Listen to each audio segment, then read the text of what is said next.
The human delegation gathered in their private quarters aboard the station. The room was small and plain, with white walls and basic furniture. Katie Morrison sat at the head of the table, while Admiral Sullivan paced back and forth like a caged animal. Lieutenant Commander Ryan Torres opened his datapad and began reading from classified intelligence reports. His young face was serious as he spoke about things that could start a war. 3 colony ships have vanished in the past 6 months, he said. The New Hope disappeared near Zalari space, with 8,000 colonists aboard. The Destiny went missing in Vorthak territory with 5,000 people. The Freedom never reached its destination in the Outer Rim. Katie felt her stomach turn. Cold. Those were not just numbers on a report. They were families, children, people who had trusted humanity to keep them safe. Any survivors? Admiral Sullivan asked, though his tone suggested he already knew the answer. None found, Ryan replied. No wreckage, no distress signals, no evidence of what happened. They just vanished. Professor Elena Brooks, Katie's chief advisor, looked up from her own tablet. She was a small woman with gray hair and sharp eyes that missed nothing. She had spent years studying alien civilizations and their history. I found something disturbing in the Galactic archives, Elena said. 6 other species have accepted similar treaties over the past 1,000 years. The Karathi Empire, the Nexan Republic, the Thal Confederation, and 3 others. What happened to them? Katie asked, though she suspected the answer would be bad. They no longer exist as independent civilizations, Elena said quietly. The Karathi were absorbed into the Zalari Empire after 200 years. The Nexans became a client state of the Vorthak. The others simply disappeared from the records. Admiral Sullivan stopped pacing and slammed his fist on the table. They kill entire species and call it diplomacy. Ryan continued his briefing. Our deep space scouts have detected massive fleet movements. The Zalari have gathered over 6,000 ships near their border with human space. The Vorthak are mobilizing 4,000 vessels. Every member of this coalition is preparing for war. Katie studied the star charts on Ryan's screen. Red dots showed alien fleet positions. Blue dots marked human colonies and military bases. The numbers were not encouraging. Captain Steve Mitchell returned from his reconnaissance mission yesterday, Ryan said.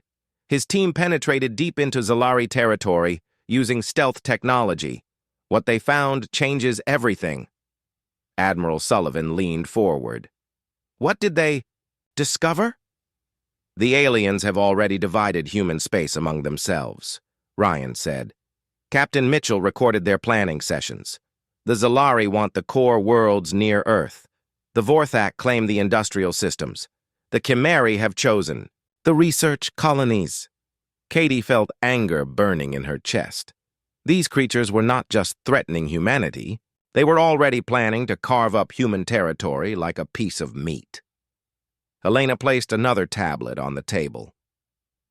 I analyzed the historical patterns. Every species that accepted these treaties followed the same path.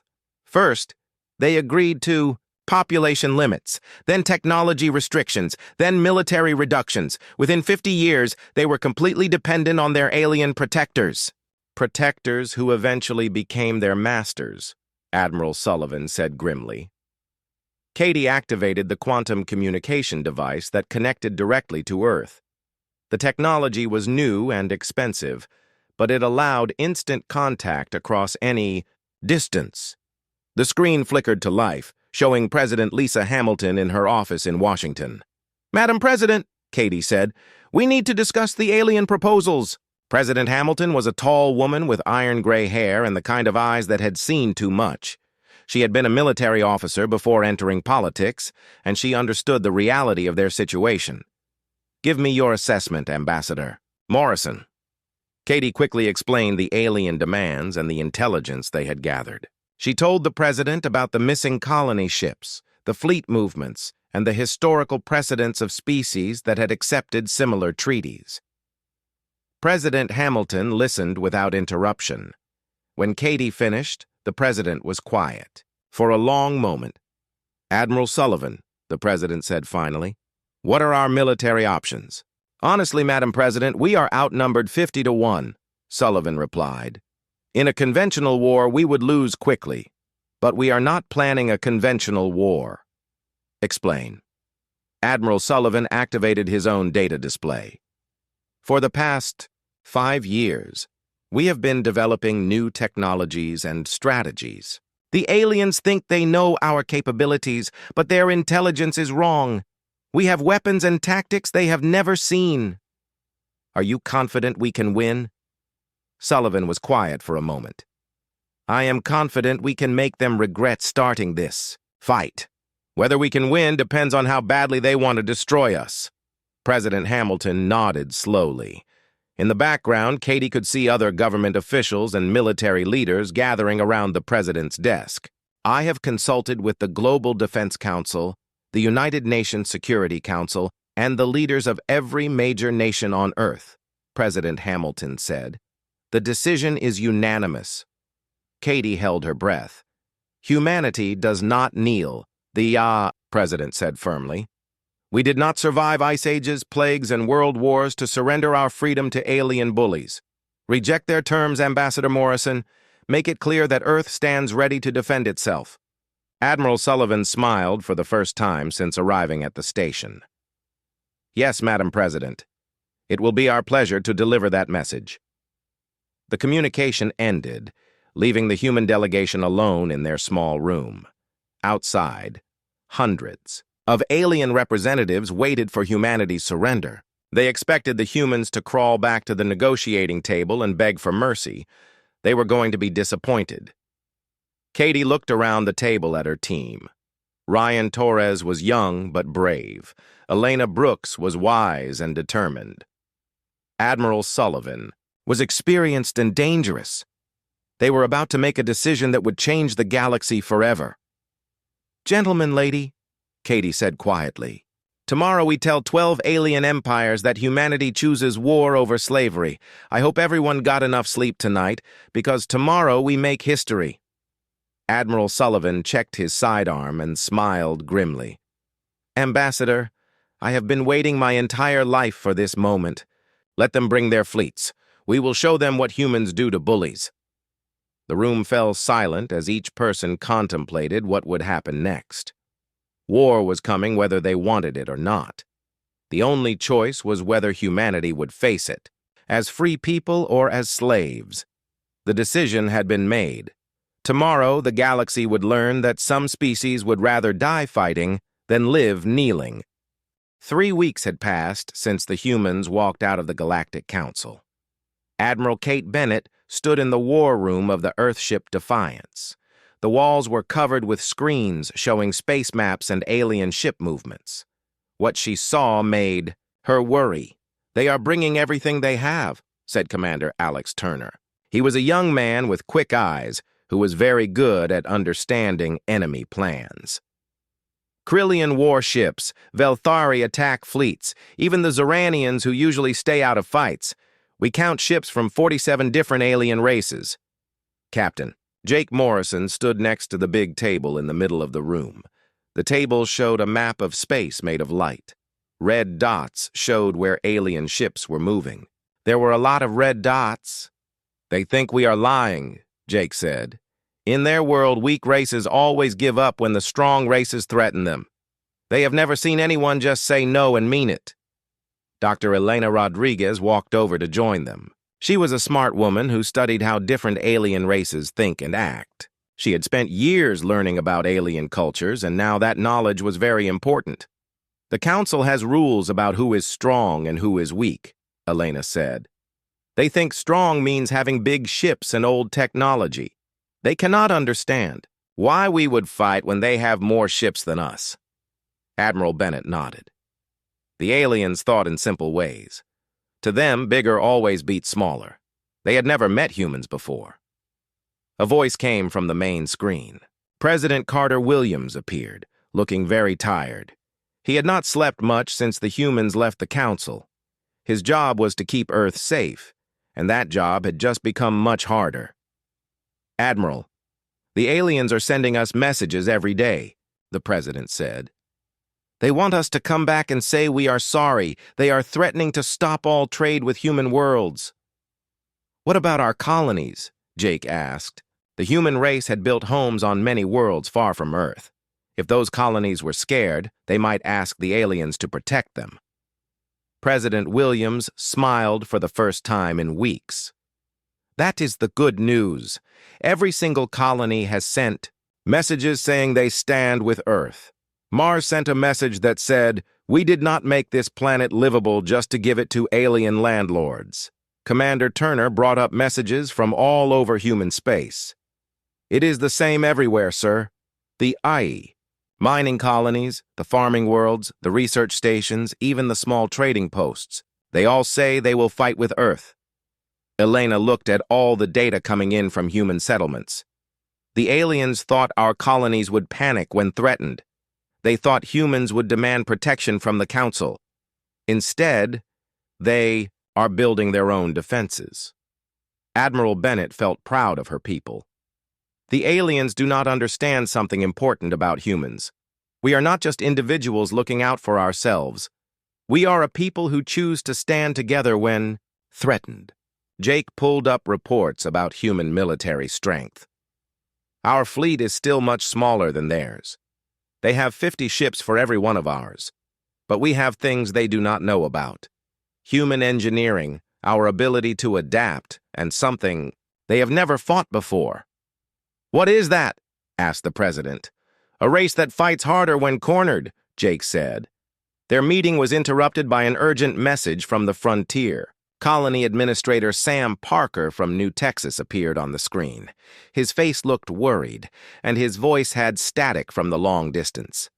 "Admiral, we have Krillian scout ships checking our defenses. They are testing to see how we will respond." Admiral Bennett's face became hard. "How many ships?" "3 destroyers," Sam replied. "They are staying just outside our weapons range, but they are scanning everything. They want to see if we will run or fight." Jake looked at the fleet readiness reports. "Admiral, I can take the rapid response fleet and be there in 12 hours. "Do it," Bennett said. "It is time to show the galaxy that humans do not back down." As Jake prepared to leave, Elena pulled up more intelligence reports. The alien fleets are not just moving toward our space, they are also moving toward worlds of other races who have been talking to us. The Council is trying to scare everyone who might support us. Admiral Bennett studied the patterns.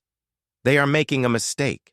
They think fear will make everyone fall in line, but fear can also make people angry, and angry people sometimes do things that surprise you. Commander Turner received another urgent message. "Admiral, we are getting reports from inside the Krillian Empire. Some of their worlds are asking questions about why they are attacking humans. Apparently, not all Krillians agree with their government." "That is interesting," Elena said. "Krillian society is very strict.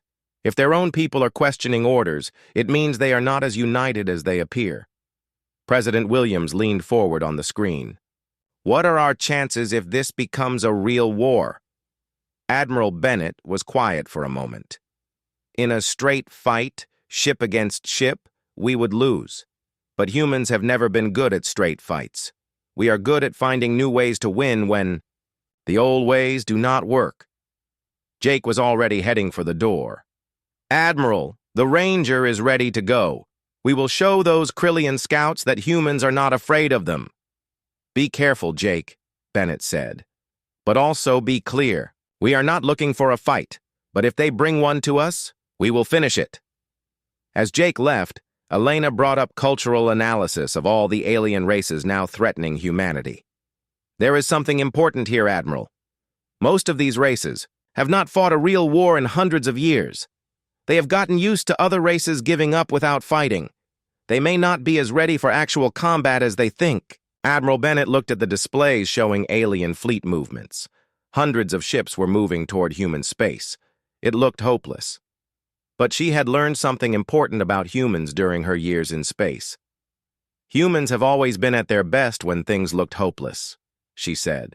"We climbed out of caves, crossed oceans, and reached for the stars. Every time someone told us it was impossible. Every time we proved them wrong." Commander Turner received another message. Admiral, Captain Morrison reports that he is jumping to hyperspace now. He should reach New Texas in 11 hours. Good, Bennett said. Elena, I want you to prepare a cultural briefing for all our fleet commanders. If we are going to fight these aliens, we need to understand how they think. Already working on it, Elena replied. The most important thing to remember is that they expect us to follow their rules of warfare. They have never fought an enemy that makes up new rules during the battle. Admiral Bennett smiled grimly. Then they are about to get an education in human creativity. The war room became busy, as everyone prepared for what might be humanity's first real interstellar war. But Admiral Bennett was not thinking about defeat. She was thinking about something President Williams had said earlier. Every human colony had chosen to stand with Earth. Across dozens of worlds, millions of humans had decided that freedom was worth fighting for. That kind of unity was something the aliens had never seen before. Maybe, Bennett thought, the aliens were right to be worried about humans. Just not for the reasons they thought. The Kepler 442b mining colony had been humanity's farthest outpost for 3 years. It was a hard place to live, with poisonous air and temperatures that could freeze a person in minutes. But humans had learned to survive there because the rocks were full of valuable metals that Earth needed. Colony Director Sam Parker stood in the command center, watching the sensor screens with growing worry. 3 large Krillian destroyers were getting closer to the system. Each ship was twice as big as anything the humans had at the colony. They are not answering our radio calls, said Communications Officer Linda Hayes. She was a young woman who had come to the colony to escape the crowded cities of Earth. Now she wished she was back in those crowded cities. Standard Krillian. Attack formation. They are not here to talk. Captain Jake Morrison's voice came through the speakers from his ship, still hours away. Sam, we are 12 hours out. Can you hold on that long? Parker looked at his small defense force. He had 2 patrol ships that were really just armed cargo haulers. He also had some mining ships that had never been in a fight. Against 3 Krillian destroyers, it did not look good. We will do our best, Jake, Parker said into his radio. These miners did not come this far just to give up to alien bullies. The Krillian fleet commander opened a communication channel to the colony. His voice came through the translators, sounding cold and proud. Sub-Admiral Kexavor had destroyed many worlds for the Council. He thought this would be easy. Primitive. Humans, you will give up this facility to Council oversight. If you resist, we will destroy you. Parker's response surprised even his own people. Unknown vessels, you are in human space without permission. Leave now or face the consequences. The Krillian commander laughed. The sound came through the translators as an ugly, grinding noise. You threaten us with mining equipment? Your species thinks too much of itself. What happened next would be talked about in military schools across the galaxy for many years. The humans did not fight like any race the Krillians had ever seen. Instead of lining up their ships for a proper battle, the mining vessels scattered into the asteroid field that surrounded the planet. Chief Engineer Maria Santos had spent months changing the mining equipment for exactly this kind of situation. She was a small woman with strong hands who could fix anything. Now she was about to use her skills in a way she had never expected. Target locked on the lead destroyer, she reported from the heavy mining platform called Digger's Pride. Their shields are designed to stop energy weapons, not solid projectiles. The first attack from human mining equipment caught the Krillians completely off guard. Heavy tungsten mining charges, designed to break apart asteroids, punched through advanced energy shields like they were made of paper. Impossible! Kexavor screamed as his lead destroyer shook under impacts that should not have been possible. These are primitive tools. Tools, Parker replied calmly over the radio. Designed by a species that learned to turn everything into a weapon when we had to. The battle became a lesson in human cleverness. While Krillian ships tried to stay in formation and follow their military training, the humans used every dirty trick that 300 years of human warfare had taught them. Mining ships appeared from behind asteroids like ghosts.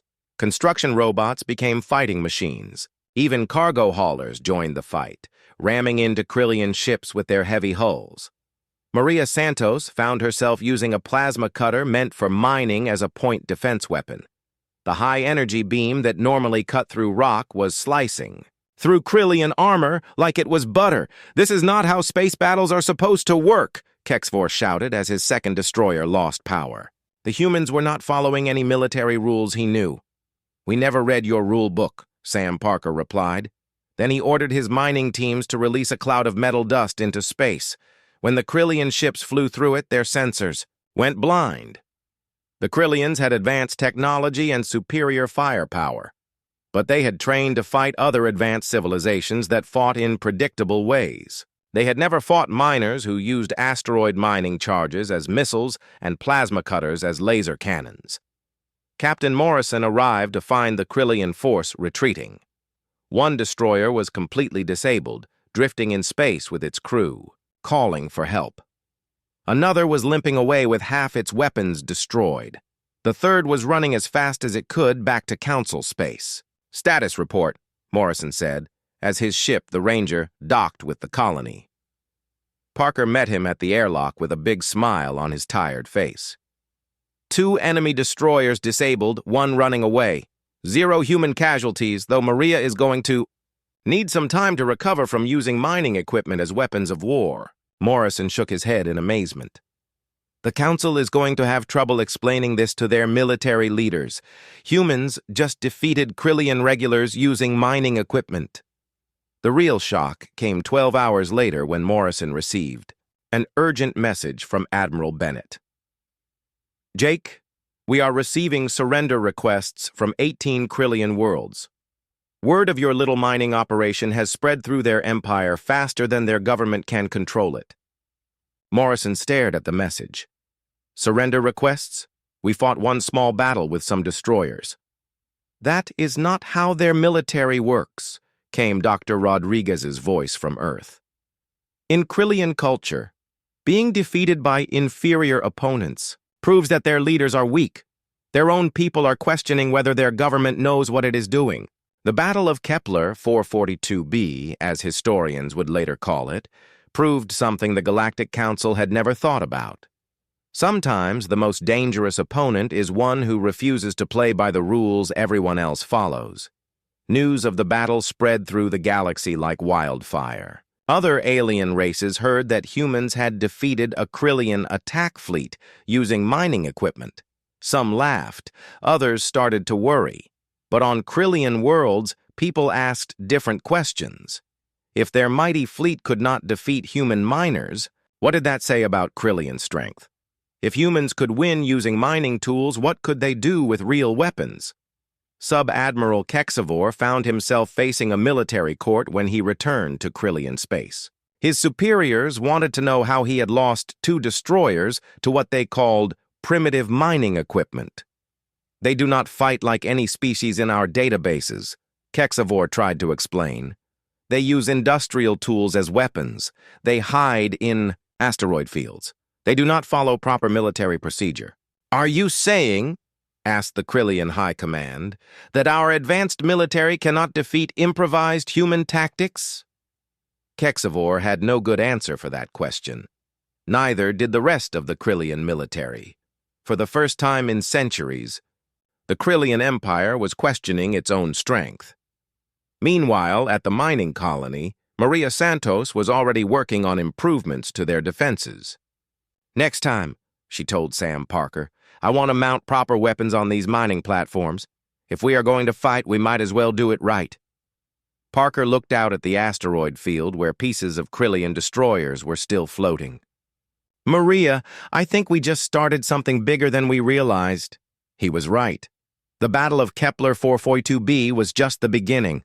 Humans had shown the galaxy that Council strength was not as absolute as everyone thought, and once that idea started spreading, there was no way to stop it. Captain Morrison prepared to return to Earth with news of the victory, but he also knew this was not the end. It was just the first move in a game that would change the galaxy forever.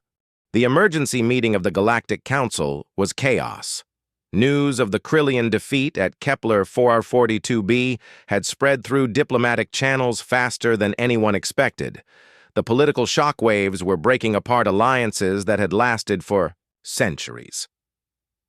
Prime Counselor Veltar tried to bring order to the amphitheater, but alien representatives were shouting at each other in dozens of languages. The translation computers could not keep up with all the angry voices. The crystal being's light flickered with stress as he watched his orderly galaxy fall apart. "Order!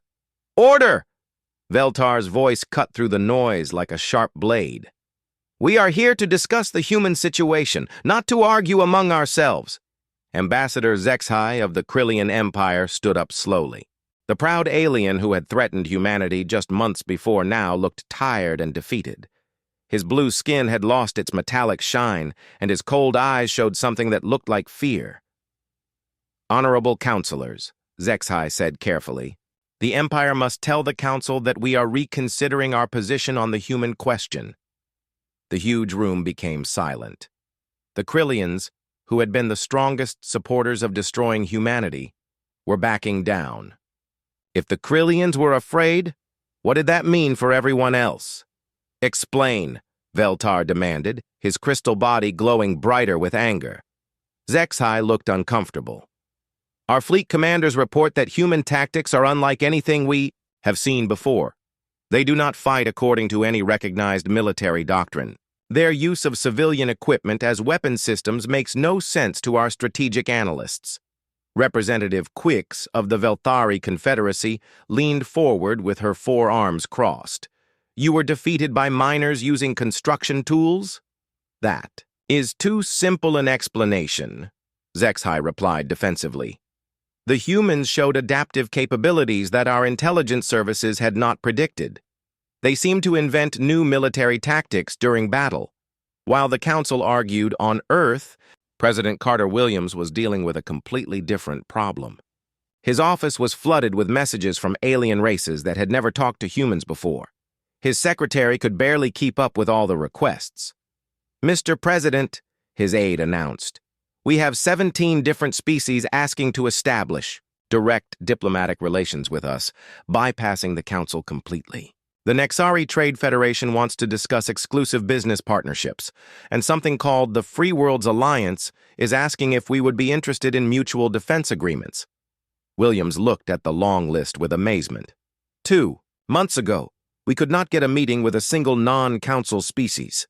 Now they are lining up to talk to us? Admiral Kate Bennett joined the discussion from her flagship through a secure communication link. "It makes sense, sir. For the first time in centuries, someone stood up to the Council and did not get crushed. We have proven it is possible to exist outside their system."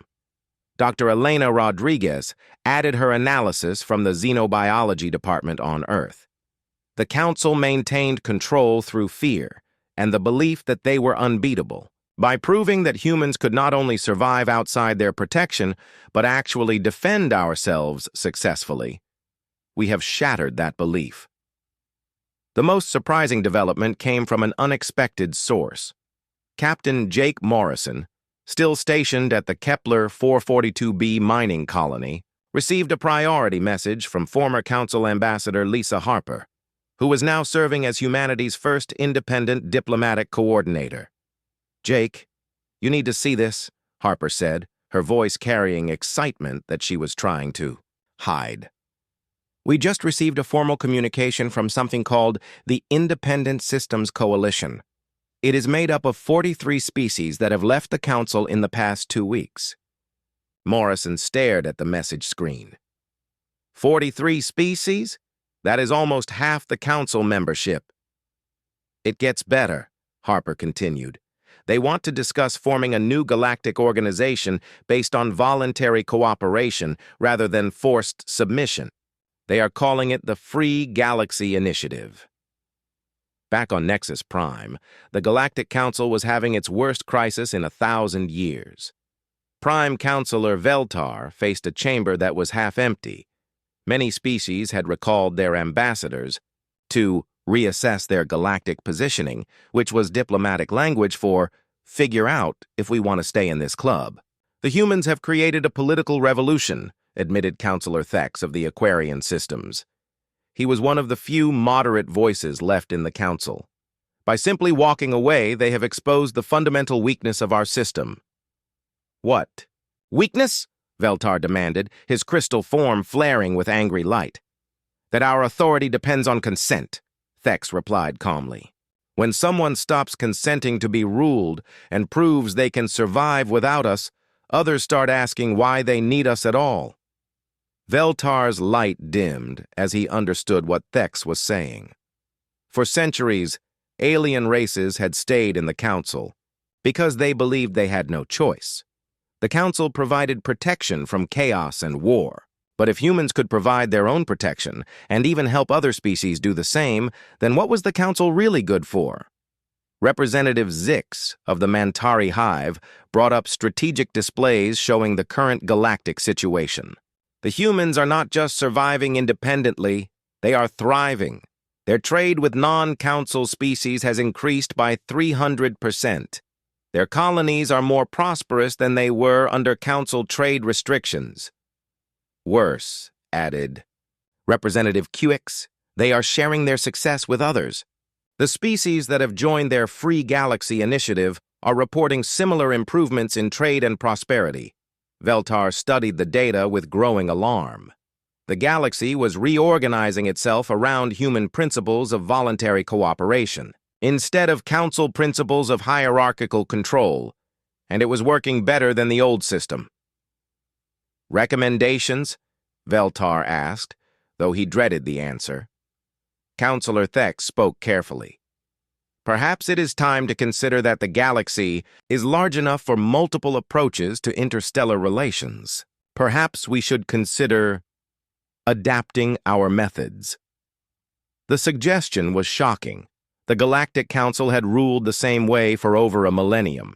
Change was not something they did easily, but change was happening whether they liked it or not. Every day brought news of more species leaving the Council to join the Free Galaxy Initiative. Every day brought reports of Council member worlds asking their governments why they were not getting the same benefits that FGI members enjoyed. The most damaging report came from Krillian space. Ambassador HFY received an urgent message. From his homeworld during the Council session, he read it with growing horror.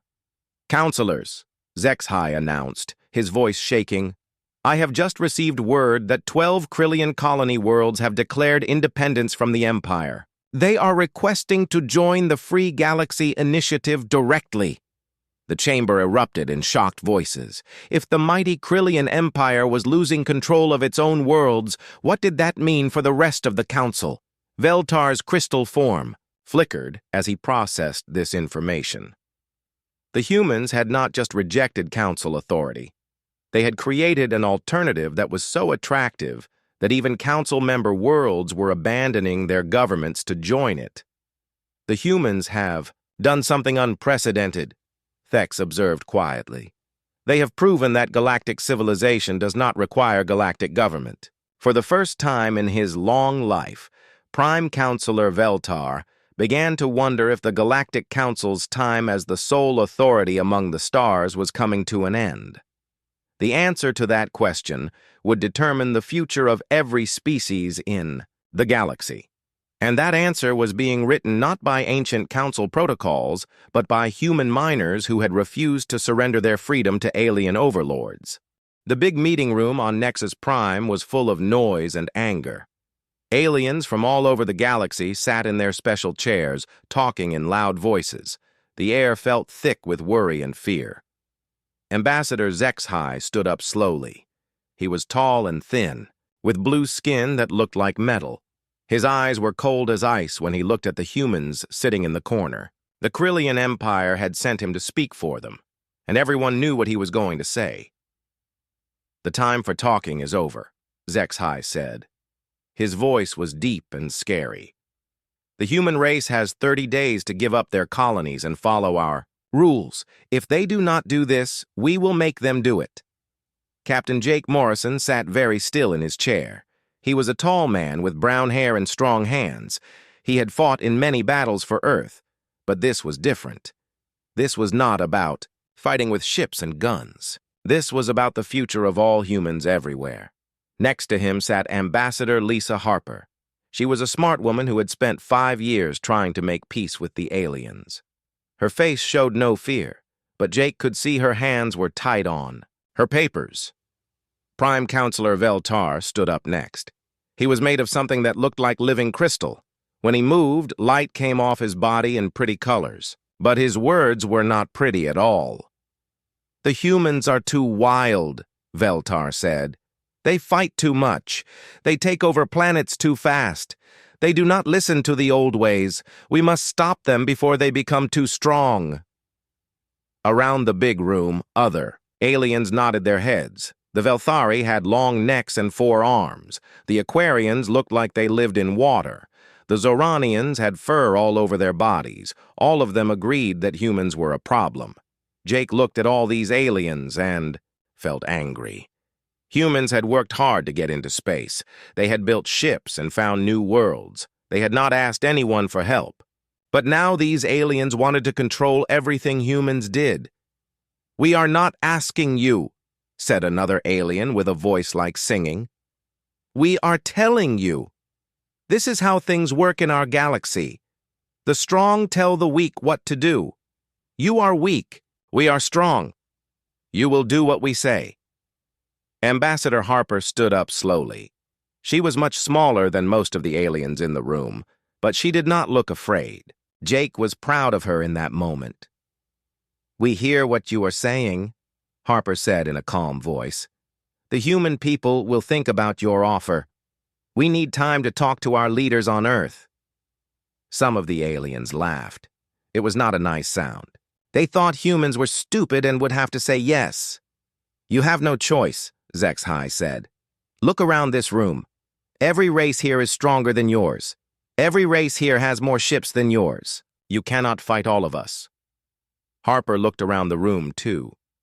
Then she looked back at HFY. "We understand that you think you are strong. We will give you our answer soon."